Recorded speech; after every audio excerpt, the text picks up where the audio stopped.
So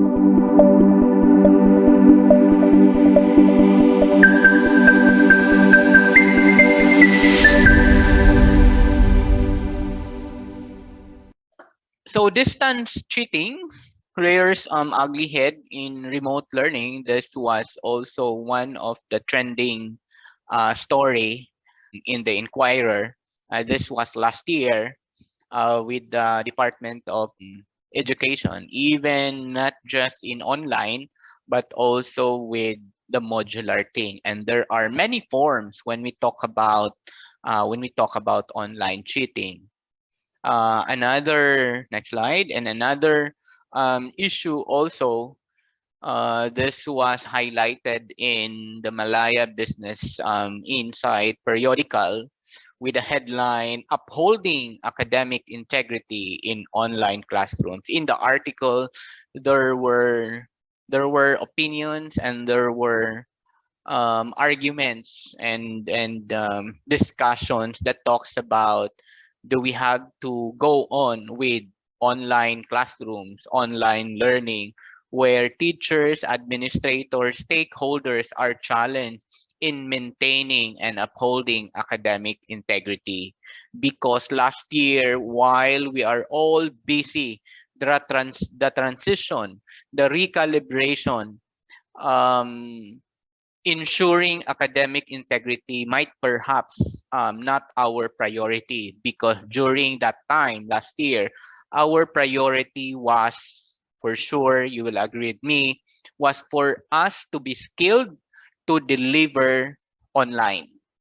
And later on, perhaps once our virtual classroom were ready, and we were able to have a one cycle that we were able to teach, and then we give the exam, and there you go, you found out that, oh my god, all of my students got perfect. And then the teacher will say, in my 20 years of teaching, no one got perfect, only this time. Oh, no? Dialogues like that, no? How many of you here um, were surprised and amazed that your students got high scores, and you know that that particular student is not that performing well during the face-to-face? Give me a thumbs up. Give me a thumbs up who feel that or you felt you were surprised by a student performance, because you know that the student was just average or catching up to be average, but in the online, hiyang na hiyang, got all the perfect score and everything, no? And uh, and and and you will try to look at their scores and then ask your colleague, "Oy, kumusta itong bata na to? How come na perfect always? Perfect palagi." All those things, no? Because we teachers, according to study also in a global study, teachers are also just like with the result that we perceive that in all our exams, in all our quizzes, students are cheating. Next slide. Now let me cite to you an article of the different forms of cheating online. Next slide. And some of these, no, 93% of respondents feel students are more likely to cheat online than in person, which is also relative to the distribution of my poll a while ago. 62% significantly more likely, 5% not more or less likely, and 31% more likely. Next slide. Okay. Now, sharing with you, this is again a global and international study, but this could be a good reference to all of us, how our students are cheating online. So cheated, this number one is very, very glaring, very visuals online. Cheated on a quiz, assignment, or a test. submitted others' work as my own. Someone gave me answers during a class or test.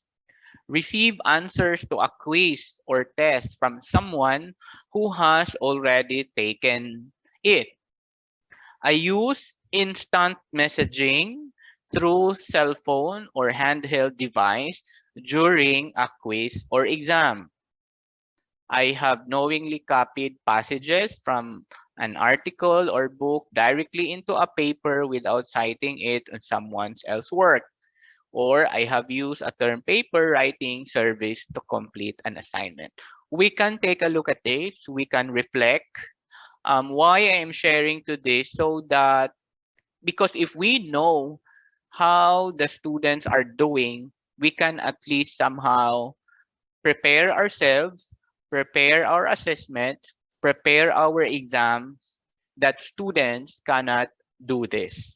Say, for example, asking a friend to take the quiz. How to really determine how to prevent that way?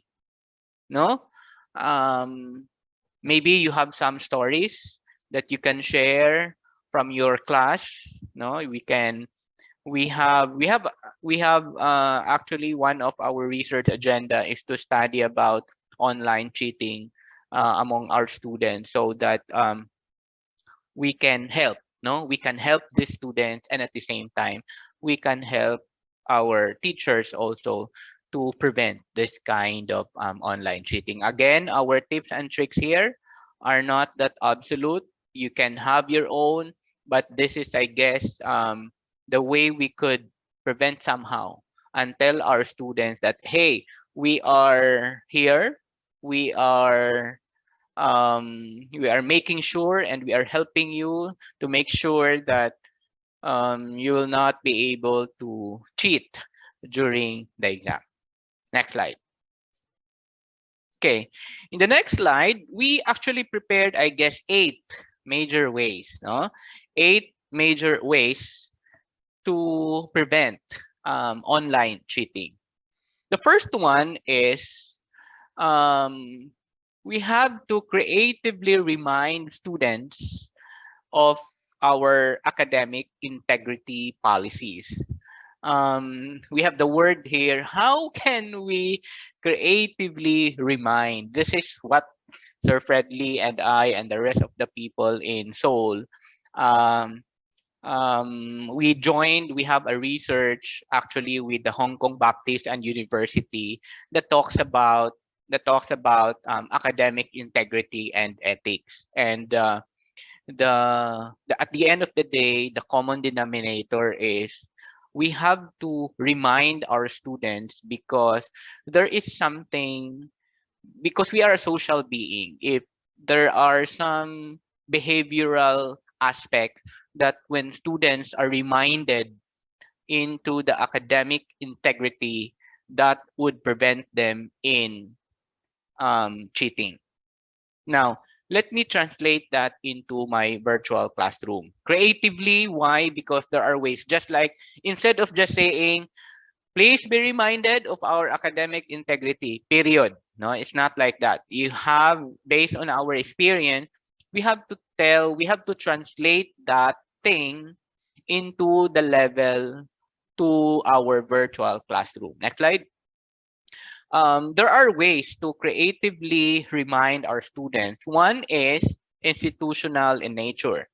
You have to tell them, you have to post. Like in my class, I have to post, I have a guidelines in the introduction part, together with my syllabus, stating that students, uh, students that will blah blah blah will be subject to disciplinary measure.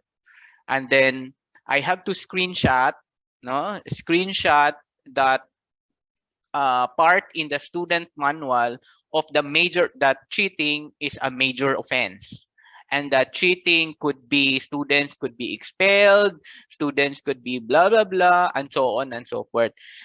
We should not, our experience is, let's not assume the students are reading, and that reading that policy, that manual. So you point that, show to that, and state that that policy is not only in my class, but that is an institutional policy. You should uphold that one because that is the policy. And this is the offense, and these are sanctions. You do that. Put that into your syllabus in the introduction part when you discuss. Okay? Every time you give your quiz, always remind the students. Later on, I will share with you. While on the classroom is, aside from the institutional academic policy, you have to set your own classroom policy also in relation to the virtual delivery. Say, for example, if I caught you, if the logs will tell, for example, because we can check the logs of our student. If your log will appear or will record that you open a notes while exam, I will give you -10. I have something like that. That is for the students to know that you are monitoring them during the quiz. You can actually check the logs of the student. Or you can say you have to translate the face-to-face classroom policy to a virtual classroom policy in relation to cheating. Another, say for example, in my class, if you copy and paste 5 to 10 words, there will be 3 points deduction of the result. And remember, we have plagiarism tool, and that can be detected. Okay? Like for assignment, when you switch on our plagiarism tool, and if the result will say, for those who will get, or if the plagiarism tool will read 30% and above, all scores will not be recorded. That's for them to know that you are monitoring plagiarism part. Okay? So you have to have a checklist so that the students would know, okay, so that I will not do this type of strategy. And for sure, the student will find another means also. But anyway, my point is just make sure that it is clear. So the student would be reminded that the teacher is trying their best also to maintain academic integrity in the delivery of online distance learning.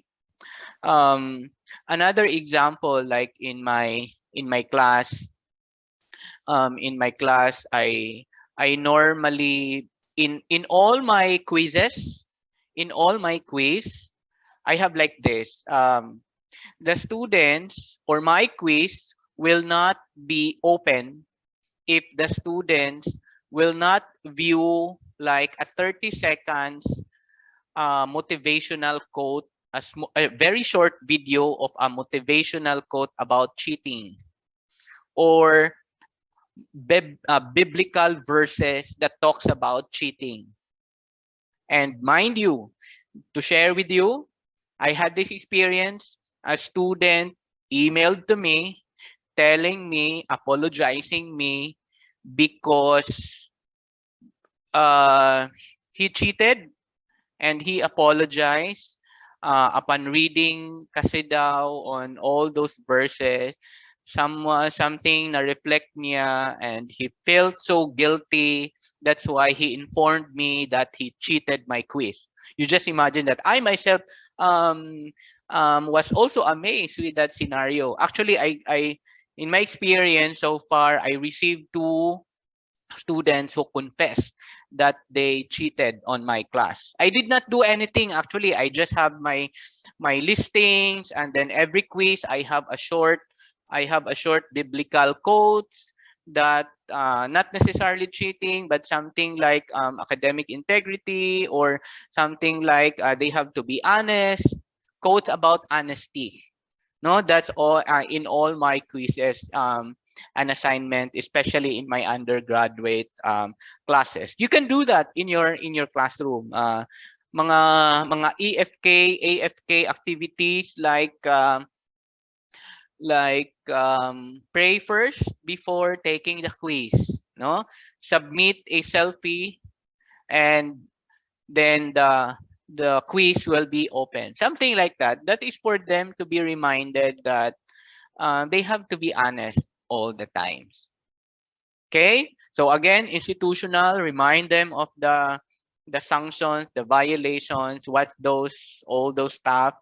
Anyway, you can migrate that kind thing into all your virtual classrooms. And then in the classroom component, you do that from time to time, like every quiz. In my case, every quiz, I have the one that I mentioned to you. I have some quotes, mga verses. I have mga inspirational messages of making sure for them to be, be reminded that they have to be honest at all times. That's how we describe creatively remind students. No, I even have short reminder, a video reminder to them. Today we'll be having our quiz. No, our quiz is all about this time. Again, honesty is the best policy. Something like that. No, if you will ask me, these classes of mine are second year and third year students. So creatively remind students of academic integrity policies. Second, next slide. Create questions that require higher order thinking. Research shows there are actually varied results on research about online teaching, the global result. Many of the studies tell us that there are varied results, which among the types are easily to be cheated. And among what is common actually are the multiple choice. But many papers also argue that pwede naman kasing multiple choice, but it requires higher order thinking skill. It means that while it is a multiple choice, it doesn't mean it's just simply recall and enumeration, but it's a multiple choice that requires critical analysis, that requires perhaps computation. Say for example, if you have a computation course, a computation, make it in a multiple choice. But again, that would require order thinking skill. Looking at the Bloom's taxonomy, next slide. Looking at the Bloom's taxonomy, we can do this kind of assessment. Remembering, you can do copying, highlighting, searching. Our point here is we have to re-landscape the way we give quizzes. Now, you will insist perhaps that, oh, my soul has this kind of question type. Of course, we have to use that. But the point is, it's not about the tool. It's not about the technology, but it's about how do you question, or how do you translate the assessment into your question that may prevent students in cheating. Instead, perhaps later, one of the tips here, Sir Fredley will give you on how to modify, no, how to make sure that your quiz is always it is fun and amazing, and and exciting. So say for example, when you make, I'm not sure if you are practicing this, but ako kasi every time I make a quiz, I always go back to my learning outcomes, and every learning outcomes there are specific intended objectives, and then I look at the Bloom's taxonomy, and that is how I make my quiz.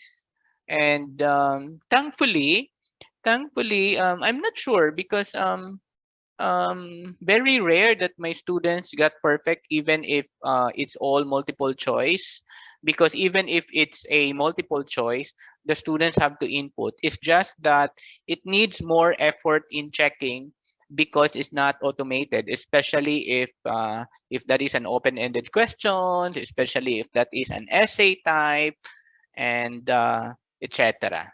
No, but There are behavioral way. There are also technological approach on how to prevent. So the first two that I shared with you is the first one is more on our responsibility, more on the policies, while the second one is it's more of the standard teaching and learning approach, which is responsive to the kind of learning outcomes that we have in our classroom. On how to do this, say for example, journalizing, tweeting, tagging. This is most of the time done, especially for the applying, analyzing, evaluating, creating.